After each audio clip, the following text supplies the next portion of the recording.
Hello everyone, welcome back to my channel. ನೀವು ನೋಡ್ತಾ ಇದ್ರಿ ಖುಷಿ ಕನ್ನಡ ವ್ಲಾಗ್ಸ್. ನನ್ನ ಹೆಸರು ಖುಷಿ ಅಂತ. ಎಲ್ಲರೂ ಹೇಗಿದ್ದೀರಿ? ಐ ಹೋಪ್ ಎಲ್ಲರೂ ಚೆನ್ನಾಗಿದ್ದಾರೆ ಅಂತ ಅನ್ಕೋತೀನಿ. ಮೀಶೋ ಆ್ಯಪ್ ರಿಲೇಟೆಡ್ ಸುಮಾರು ನಾನು ವೀಡಿಯೋಸ್ ಮಾಡಿದ್ದೀನಿ. ಅಕಸ್ಮಾತ್ ಮೀಶೋ ಬಗ್ಗೆ ನಿಮಗೆ ಗೊತ್ತಿಲ್ಲ ಅಂತಂದರೆ, ಮೀಶೋ ರೀಸೆಲ್ಲಿಂಗ್ ಆ್ಯಪ್ ಇದು ಇಂಡಿಯಾದ ನಂಬರ್ 1 ರೀಸೆಲ್ಲಿಂಗ್ ಆ್ಯಪ್. ಈ ಆ್ಯಪಲ್ಲಿ ನೀವು ಅಲ್ಲಿರೋ ಪ್ರಾಡಕ್ಟ್ಗಳನ್ನು ಬೇರೆದವರಿಗೆ ನೀವು ಮಾರಿ ಅದರಿಂದ ನೀವು ಕಮಿಷನ್ನ ಪಡಿಬೋದು. ಅದು ಬೇಕಾದಷ್ಟು ಕಮಿಷನ್ನ ನೀವು ಪಡಿಬೋದು. ಅಂದರೆ ಕಮಿಷನ್ನ ಕಂಪನಿ ನಿರ್ಧರಿಸೋದಿಲ್ಲ, ನೀವು ನಿರ್ಧರಿಸ್ಬೋದು. ಸೊ ಇದು ಈ ರೀತಿ ಇದೆ, ಒಳ್ಳೆ ಒಂದು ರೀಸೆಲ್ಲಿಂಗ್ ಆ್ಯಪ್ ಇದೆ. ಸೊ ಇದ್ರ ಬಗ್ಗೆ ಯಾವಾಗ ನೀವು ಬಿಸ್ನೆಸ್ ಸ್ಟಾರ್ಟ್ ಮಾಡ್ತೀರಿ, ಸೊ ಅದಕ್ಕೆ ಸಂಬಂಧಿಸಿದಂತೆ ಸಮಸ್ಯೆಗಳು ಬರುತ್ತಲ್ವ, ಸೊ ಅದ್ರ ಮೇಲೆ ನಾನು ವೀಡಿಯೋಸ್ನ ಮಾಡ್ತಾ ಇರ್ತೀನಿ.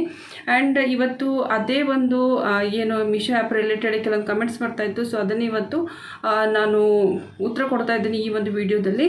ಆ್ಯಂಡ್ ಮತ್ತೊಂದು, ನಾನು ಕೊಟ್ಟಿರೋ ಲಿಂಕಿಂದ ನೀವು ಆ್ಯಪನ್ನು ಡೌನ್ಲೋಡ್ ಮಾಡಿ ರೀಸೆಲ್ಲಿಂಗ್ ನಿಮ್ಮ ಬಿಸ್ನೆಸ್ನ ಸ್ಟಾರ್ಟ್ ಮಾಡಿದರೆ ನಿಮಗೆ 30% ಆಫ್ ಕೂಡ ಇರುತ್ತೆ. ಸೊ ಹಾಗಿದ್ರೆ ವಿಡಿಯೋ ಸ್ಟಾರ್ಟ್ ಮಾಡೋಣ. ಫ್ರೆಂಡ್ಸ್, ಆಲ್ಮೋಸ್ಟ್ ನಾನು ಎಲ್ರಿಗೂ ರಿಪ್ಲೈ ಮಾಡಿದ್ದೀನಿ. ಪ್ರತಿಯೊಂದು ಕಮೆಂಟಿಗೂ ಚೆನ್ನಾಗಿ ಎಕ್ಸ್ಪ್ಲೇನ್ ಮಾಡಿದ್ದೀನಿ ಅಂತ ಅನ್ಕೋತೀನಿ. ಕೆಲವೊಂದು ಕಮೆಂಟ್ ಹೇಗಿರುತ್ತೆ ಅಂತಂದರೆ ಪೂರ ಕಂಪ್ಲೀಟಾಗಿ ಡೀಟೇಲಲ್ಲಿ ಎಕ್ಸ್ಪ್ಲೇನ್ ಮಾಡಬೇಕಾಗಿತ್ತು, ನಾನು ಮಾಡೋಕ್ಕಾಗೋದಿಲ್ಲ. ಸೊ ಅದೇ ರೀತಿ ಕೆಲವೊಂದು ಕಮೆಂಟ್ಸ್ಗಳನ್ನ ನಾನು ಇಲ್ಲಿ ಪಾಯಿಂಟ್ ಮಾಡಿ ಇಟ್ಕೊಂಡಿದ್ದೀನಿ. ಸೊ ಅವನ್ನೇ ಇವತ್ತು ಎಕ್ಸ್ಪ್ಲೇನ್ ಮಾಡ್ತಾ ಇರೋದು. ಫಸ್ಟ್ ಆಫ್ ಆಲ್ ಕೇಳ್ತಾ ಇರ್ತಾರೆ, ಮೀಶೋ ಆ್ಯಪಲ್ಲಿರೋ ಬ್ಯಾಂಕ್ ಅಕೌಂಟ್ ಏನು ಡೀಟೇಲ್ಸ್ ಇರುತ್ತೆ ಅದನ್ನು ಹೇಗೆ ಡಿಲೀಟ್ ಮಾಡೋದು, ಕಂಪ್ಲೀಟಾಗಿ ನಾವು ಯಾವ ರೀತಿ ಅಕೌಂಟನ್ನು ಡಿಲೀಟ್ ಮಾಡೋದು ಅಂತ ಕೇಳ್ತಾ ಇದ್ದಾರೆ. ಮೀಶೋ ಆ್ಯಪಲ್ಲಿರೋ ಬ್ಯಾಂಕ್ ಅಕೌಂಟ್ ಡೀಟೇಲ್ ಅಂದರೆ ಕಂಪ್ಲೀಟಾಗಿ ಏನು ಅಕೌಂಟ್ ಕ್ರಿಯೇಟ್ ಮಾಡಿರ್ತೀವಿ ಅದನ್ನು ಡಿಲೀಟ್ ಮಾಡೋದಕ್ಕೋಸ್ಕರನೇ ತುಂಬ ಡೀಟೇಲಾಗಿ ಒಂದು ವೀಡಿಯೋ ಮಾಡಿದ್ದೀನಿ. ಅದನ್ನು ಐ ಬಟನಲ್ಲಿ ಕೊಟ್ಟಿರ್ತೀನಿ, ಅಲ್ಲಿ ಕ್ಲಿಕ್ ಮಾಡಿ ಆ ವಿಡಿಯೋನ ನೋಡಿ.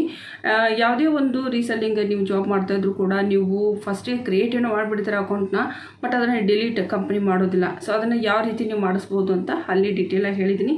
ಸೊ ಆ ವಿಡಿಯೋನ ನೋಡಿ ಡಿಲೀಟ್ ಮಾಡಿಸ್ಬೋದು. ಇನ್ನು ಮತ್ತೊಂದು ಕೇಳ್ತಾ ಇರೋದು IFC ಕೋಡ್ ಅಂದರೆ ಏನು, ಅದು ಸೇಫ್ ಇದೆಯಾ ನಾವು ಕೊಡೋದ್ರಿಂದ ಅಂತ ಕೇಳ್ತಾ ಇದ್ದಾರೆ. IFC ಕೋಡ್ ನಾನು ನಿಮ್ಮ ಮುಂಚೆ ಕೂಡ 1-2 ವಿಡಿಯೋದಲ್ಲಿ ಎಕ್ಸ್ಪ್ಲೇನ್ ಮಾಡಿದ್ದೀನಿ. IFC ಕೋಡ್ ಕೊಡೋದ್ರಿಂದ ಯಾವುದೇ ರೀತಿ ಪ್ರಾಬ್ಲಮ್ ಆಗೋದಿಲ್ಲ. IFC ಕೋಡ್ ಅಂದರೆ ಏನು? IFC ಕೋಡ್ ಅಂತಂದರೆ ನೀವು ಇವಾಗ ಇಂಡಿಯಾದಲ್ಲಿ ಸುಮಾರು ಎಸ್ ಬಿ ಐ ಬ್ಯಾಂಕ್ ನಾನು ಎಕ್ಸಾಂಪಲ್ ತೊಗೋತಾ ಇರೋದು. SBI ಬ್ಯಾಂಕ್ ತುಂಬಾ ಬ್ರಾಂಚಸ್ ಇರುತ್ತೆ ಅಲ್ವಾ, ಆಲ್ ಓವರ್ ಇಂಡಿಯಾ. ಬಟ್ ಆದರೆ IFC ಕೋಡಿಂದ ನಾವು ಐಡೆಂಟಿಫೈ ಮಾಡ್ಬೋದು ನಿಮ್ಮದು ಯಾವ ಊರಲ್ಲಿ ಯಾವ ಒಂದು ಏರಿಯಾದಲ್ಲಿ ನಿಮ್ಮ ಬ್ಯಾಂಕ್ ಅಕೌಂಟ್ ಇದೆ ಅಂತ ಹೇಳಿ. ಸೊ ಅದನ್ನೇ ಅವರು ಕೇಳಿರೋದು ಅಷ್ಟೇ. ಅದಕ್ಕಿಂತ ನಿಮಗೇನಾದರೂ ಡೌಟ್ ಇದ್ದರೆ ಅಥವಾ ನಿಮಗೆ ಸೇಫ್ ಅನ್ನಿಸ್ತಾ ಇಲ್ಲ ಅಂದರೆ ನೀವು ಬ್ಯಾಂಕಿಗೆ ಹೋಗಿರ್ತೀರಲ್ವ, ಸೊ ಅಲ್ಲಿ ಕ್ಲರ್ಕಲ್ಲಿ ಹತ್ತಿರ ಕೇಳಿ, ಸೊ ಈ ರೀತಿ IFC ಕೋಡನ್ನು ನಾವು ಈ ರೀತಿ ಕೊಡೋದ್ರಿಂದ ಏನಾದರೂ ತೊಂದರೆ ಆಗುತ್ತಾ ಅಂತ ಹೇಳಿ. ಸೊ ಅಲ್ಲಿ ಕೂಡ ಒಂದು ಸಾರಿ ಕೇಳಿ, ನಿಮಗೆ ಸಮಾಧಾನ ಆದಮೇಲೆ ಸೊ ನೀವು ಇದನ್ನು ಕೊಡ್ಬೋದು. ಇನ್ನು ಕಮೆಂಟ್ ಬಂದಿರೋದು ಯಾವ ರೀತಿನ ಅಂದರೆ, ನಾವು ಒಂದು ಆರ್ಡರ್ ಹಾಕಿರ್ತೀವಿ, ಒಂದು ಆರ್ಡರ್ ಹಾಕಿದ ಮೇಲೆ ಅದನ್ನು ಎಷ್ಟು ಬಾರಿ ನಾವು ರಿಫಂಡ್ ಎಕ್ಸ್ಚೇಂಜ್ಗೆ ಹಾಕ್ಬೋದು ಅಂತ ಕೇಳ್ತಾ ಇದ್ದಾರೆ. ಸುಮಾರು ಬಾರಿ ಹಾಕ್ಬೋದು. ಅಕಸ್ಮಾತ್ ನೀವು ಸ್ಯಾಟಿಸ್ಫೈ ಇಲ್ಲ ಪ್ರಾಡಕ್ಟ್ಗೆ ಅಂದರೆ ಅದನ್ನು ನೀವು ರಿಫಂಡ್ ಅಥವಾ ಎಕ್ಸ್ಚೇಂಜ್ಗೆ ಹಾಕ್ತಾ ಇರ್ಬೋದು. ಬಟ್ ಆದರೆ ಅದ್ರದ್ದು ಒಂದು ಪ್ರೊಸೀಜರ್ ಇದೆ ಅಂತ ಹೇಳಿದ್ದೀನಿ. 7 ದಿನದ ಒಳಗಡೆ ನೀವು ಅದನ್ನು ರಿಟರ್ನ್ ಮಾಡಬೇಕು, ರಿಫಂಡ್ ಮತ್ತು ಎಕ್ಸ್ಚೇಂಜ್ಗೆ ಅಪ್ಲೈ ಮಾಡಬೇಕು. ಆ ಪ್ರಾಡಕ್ಟ್ ಅಂದರೆ ಅದು ಬಟ್ಟೆ ಆಗಿರ್ಬೋದು ಅಥವಾ ಯಾವುದೇ ಒಂದು ಪ್ರಾಡಕ್ಟ್ ಆಗಿರ್ಬೋದು, ಅದನ್ನು ನೀವು ಬಳಸಿರಬಾರ್ದು. ಅದನ್ನು ಮೊದಲು ಕನ್ಫರ್ಮ್ ಮಾಡ್ಕೊಳ್ಳುತ್ತೆ ಮೀಶೋ. ಅಕಸ್ಮಾತ್ ನೀವು ಅದನ್ನು ಯೂಸ್ ಮಾಡಿದರೆ ಅದರ ಅಮೌಂಟ್ ನಿಮಗೆ ಬರೋದಿಲ್ಲ, ಎಕ್ಸ್ಚೇಂಜ್ ಆಗೋದು ತುಂಬ ಕಷ್ಟ ಆಗುತ್ತೆ. ಸೊ ಈಗ ನೀವೇನು ಮಾಡಬೇಕು ಅಂದರೆ, ಮೊದಲೇ ನಿಮ್ಮ ಕಸ್ಟಮರ್ ಹತ್ರ ಏನು ಮಾತಾಡ್ತಿರ್ತೀರಲ್ವ, ಸೊ ಅವ್ರಿಗೆ ಮೊದಲೇ ಆರ್ಡರ್ ತೊಗೊಳೋಕ್ಕಿಂತ ತೊಗೊಳ್ಳೋ ಟೈಮಲ್ಲಿ ಏನು ಬೇಕಾದರೂ ನೀವು ಅವ್ರಿಗೆ ಮೊದಲೇ ಹೇಳಿಬಿಡಿ. ಅಕಸ್ಮಾತ್ ಅವ್ರಿಗೆ ಇಷ್ಟ ಆಗಿಲ್ಲ ಆ ಒಂದು ಪ್ರಾಡಕ್ಟ್ ಅಥವಾ ಒಂದು ಸಾರಿ, ಒಂದು ಕ್ಲಾತ್ ಏನೇ ಆಗಿರ್ಬೋದು, ಅದನ್ನು ಯೂಸ್ ಮಾಡಬೇಡಿ. ಅದು ಯಾವ ರೀತಿ ಬಂದಿತ್ತು ಅದನ್ನು ಹಾಗೇ ಇಡಿ, ನಂತರ ಅದನ್ನು ನಾವು ರಿಫಂಡ್ ಎಕ್ಸ್ಚೇಂಜ್ ಮಾಡ್ತೀವಿ ಅಂತ ಹೇಳಬೇಕು. ಯಾಕಂದರೆ ನೀವು ನಿಮ್ಮ ಒಂದು ಪಾಲಿಸಿನ ಅವ್ರಿಗೆ ಹೇಳಲೇಬೇಕು. ಯಾಕೆಂದರೆ ಕೆಲವೊಬ್ರು ಕಸ್ಟಮರ್ ಏನು ಮಾಡಿಬಿಡ್ತಾರೆ, ಆ ಪ್ರಾಡಕ್ಟ್ನ ಚೆನ್ನಾಗಿ ಯೂಸ್ ಮಾಡಿರ್ತಾರೆ ಅಥವಾ ಅದನ್ನು ಆಚೆ ಈಚೆ ಬಿಸಾಕಿ ಅದು ತುಂಬ ಕಲೆಯಾಗಿ ಬಿದ್ದಿರುತ್ತೆ ಬಟ್ಟೆ ಮೇಲಾದರೆ, ಅಥವಾ ಅದನ್ನು ಯೂಸ್ ಮಾಡಿರ್ತಾರೆ ಅದು ಕಾಣಿಸುತ್ತೆ. ಸೊ ಆವಾಗ ಸ್ವಲ್ಪ ಕಂಪ್ನಿ ಅದನ್ನು ರಿಫಂಡ್ ಮತ್ತು ಎಕ್ಸ್ಚೇಂಜ್ ಮಾಡೋದು ಸ್ವಲ್ಪ ಕಷ್ಟ ಆಗುತ್ತೆ. ಸೊ ಅದಕ್ಕೋಸ್ಕರ ನೀವು ಬಿಸ್ನೆಸ್ ಮಾಡೋರು ಸ್ವಲ್ಪ ಇದರಲ್ಲಿ ಸ್ವಲ್ಪ ಕೇರ್ಫುಲ್ಲಾಗಿ ನಿಮ್ಮ ಕಸ್ಟಮರ್ ಹತ್ರ ಮೊದಲೇ ಮಾತಾಡಿ ಇಟ್ಕೊಂಡ್ರೆ ಸ್ವಲ್ಪ ಇದು ಹೆಲ್ಪ್ ಆಗುತ್ತೆ. ಸೊ ಅಂದರೆ ನೀವು ಒಂದು ನಿಯಮ ಏನು ಪಾಲಿಸಿದರೆ ಖಂಡಿತವಾಗ್ಲೂ ರಿಫಂಡ್ ಎಕ್ಸ್ಚೇಂಜ್ ಎಷ್ಟು ಸಾರಿ ಬೇಕಾದರೂ ನೀವು ಮಾಡಿಸ್ಬೋದು. ಇನ್ನು ಆರ್ಡರ್ನ ಯಾವ ರೀತಿ ಕ್ಯಾನ್ಸಲ್ ಮಾಡೋದು ಅಂತ ಕೇಳ್ತಾ ಇದ್ದಾರೆ. ಆರ್ಡರ್ನ ನಾನು ಮೊದಲೇ ಹೇಳಿದ್ದೀನಿ, ಆರ್ಡರ್ನ ಯಾವ ರೀತಿ ಕ್ಯಾನ್ಸಲ್ ಮಾಡ್ಬೋದು, ರಿಫಂಡ್ ಮಾಡ್ಬೋದು, ಎಕ್ಸ್ಚೇಂಜ್ ಮಾಡ್ಬೋದು ಅಂತ. ಈ ವಿಡಿಯೋ ಪ್ರತಿಯೊಂದು ರೀಸೆಲ್ಲರ್ ನೋಡಲೇಬೇಕಾದಂಥದ್ದು. ಸೊ ಅದನ್ನು ಕೂಡ ನಾನು ಐ ಬಟನಲ್ಲಿ ಕೊಟ್ಟಿರ್ತೀನಿ, ನೋಡಿ ಒಂದು ಸಾರಿ ತಿಳ್ಕೊಳ್ಳಿ. ಆ್ಯಂಡ್ ಇವಾಗ ಅವ್ರಿಗೆ ಹೇಳ್ತಾ ಇರೋದು, ಕ್ಯಾನ್ಸಲ್ಗೆ ನೀವು ಎಷ್ಟು ಬಾರಿ ಆದರೂ ಹಾಕ್ಬೋದು. ಬಟ್ ಆದರೆ ಪ್ರಾಡಕ್ಟ್ ಇನ್ನೂ ಮನೆ ಬಂದಿಲ್ಲ ಅಂದರೂ ಕೂಡ ನೀವು ಲಾಸ್ಟ್ ಮೂಮೆಂಟ್ವರೆಗೂ ನೀವು ಕ್ಯಾನ್ಸಲ್ನ ಹಾಕ್ಬೋದು. ಸಮ್ಟೈಮ್ಸ್ ಏನಾಗುತ್ತೆ, ನಿಮಗೆ ಮನೆಗೆ ಏನೋ ಡೆಲಿವರಿ ಬಾಯ್ ಬರ್ತಾರೆ, ಅವರು ತೊಗೊಂಡು ಹೋಗೋದಿಲ್ಲ, ಅವ್ರಿಗೆ ಹೇಳಿ ನಾವು ಕ್ಯಾನ್ಸಲ್ ಮಾಡಿದ್ದೀವಿ, ಸೊ ನಮಗೆ ಪ್ರಾಡಕ್ಟ್ ಬೇಡ ಅಂತ ಕೂಡ ನೀವು ಹೇಳ್ಬೋದು. ಅಂದರೆ ನೀವು ಕೊನೆ ಒಂದು ಸ್ಟೇಜ್ವರೆಗೂ ನೀವು ಆರ್ಡರ್ನ ಕ್ಯಾನ್ಸಲ್ ಮಾಡ್ಬೋದು. ಇನ್ನೊಂದು ಇಂಟ್ರೆಸ್ಟಿಂಗ್ ಕಮೆಂಟ್ ಬಂದಿರೋದಂದರೆ ಮೀಶೋ ಆ್ಯಪಲ್ಲಿ ಪ್ರಾಡಕ್ಟ್ಗಳನ್ನು ನಮ್ಮದೇ ಆದಂಥ ಪ್ರಾಡಕ್ಟ್ಗಳನ್ನ ನಾವು ಮಾರ್ಬೋದಾ ಅಂತ ಕೇಳ್ತಾ ಇದ್ದಾರೆ. ಡೆಫಿನೆಟ್ಲಿ ನೀವು ಮಾರ್ಬೋದು. ನಿಮ್ಮದೇ ಏನಾದರೂ ಬಿಸ್ನೆಸ್ ಇದ್ದರೆ, ನಿಮ್ಮದೇ ಒಂದು ಏನಾದರೂ ನೀವು ಸಾರಿ ತಯಾರು ಮಾಡ್ತಾಯಿದ್ರೆ ಅಥವಾ ಯಾವುದೇ ಪ್ರಾಡಕ್ಟ್ಗಳನ್ನ ನೀವು ಮನೇಲಿ ಕೂಡ ತಯಾರು ಮಾಡ್ತಾಯಿದ್ರು ಕೂಡ ಅದನ್ನು ನೀವು ಮೀಶೋ ಆ್ಯಪಲ್ಲಿ ಮಾರ್ಬೋದು. ಇಲ್ಲಿ ಏನಾಗುತ್ತೆ ಅಂತಂದರೆ ನಿಮಗೆ ಡಬಲ್ ಬೆನಿಫಿಟ್ ಇದೆ ಅಂತ ಹೇಳ್ಬೋದು. ಒಂದು, ನಿಮ್ಮ ಪ್ರಾಡಕ್ಟ್ಗಳನ್ನ ನೀವು ಯಾವುದೇ ಒಂದು ಏನಾಗುತ್ತೆ ಅಂದರೆ ಅಂಗಡಿಯಲ್ಲಿ ನೀವು ಮಾರ್ತಾಯಿದ್ರೆ ಅಷ್ಟೊಂದು ಬೆನಿಫಿಟ್ ಆಗೋದಿಲ್ಲ. ಬಟ್ ಆದರೆ ಈ ರೀತಿ ರೀಸೆಲ್ಲಿಂಗ್ ಆ್ಯಪ್ ರಿಲೇಟೆಡ್ ನೀವೇನಾದರೂ ಆ್ಯಪಲ್ಲಿ ಹೋಗ್ಬಿಟ್ಟು ನಿಮ್ಮ ಪ್ರಾಡಕ್ಟ್ಗಳನ್ನ ನೀವು ಮಾರಾಟಕ್ಕೆ ಇಟ್ಟಾಗ ಜಾಸ್ತಿ ಲಾಭ ಗಳಿಸ್ಬೋದು. ಆ್ಯಂಡ್ ಅದ್ರ ಜೊತೆಗೆ 2 ದಾರಿ ಇದೆ. ಒಂದು, ನಿಮ್ಮ ಪ್ರಾಡಕ್ಟ್ಗಳನ್ನ ನೀವು ಅಲ್ಲಿಟ್ಟು ಅದನ್ನೇ ನೀವು ರೀಸೆಲ್ಲಿಂಗ್ ಕೂಡ ಮಾಡ್ಬೋದು ಮತ್ತು ಕಮಿಷನ್ ಕೂಡ ಪಡಿಬೋದು. ಆ್ಯಂಡ್ ಅದ್ರ ಜೊತೆಗೆ ನಿಮ್ಮ ಪ್ರಾಡಕ್ಟ್ಗಳನ್ನ ಬೇರೆದವ್ರು ಕೂಡ ಮಾರಿ ಅದ್ರ ಮೇಲೆ ಕಮಿಷನ್ ಅವ್ರು ತೊಗೊಂಡು ನಿಮಗೆ ನಿಮ್ಮ ಪ್ರಾಡಕ್ಟ್ಗಳನ್ನ ಹೆಚ್ಚಿಗೆ ಮಾರೋದಕ್ಕೆ ಅವರು ಹೆಲ್ಪ್ ಮಾಡಿದಾಗುತ್ತೆ. ಸೊ ಒಟ್ಟಾರೆ ಹೇಳೋದಂತಂದರೆ ನೀವು ನಿಮ್ಮ ಶಾಪಲ್ಲಿ ಏನು ಗಳಿಸ್ತಾ ಇದ್ದೀರ ಅದಕ್ಕಿಂತ ಡಬಲ್ ಅಂದರೆ ತ್ರಿಬಲ್ ನೀವು ಮೀಶೋ ಆ್ಯಪಲ್ಲಿ ಗಳಿಸ್ಬೋದು.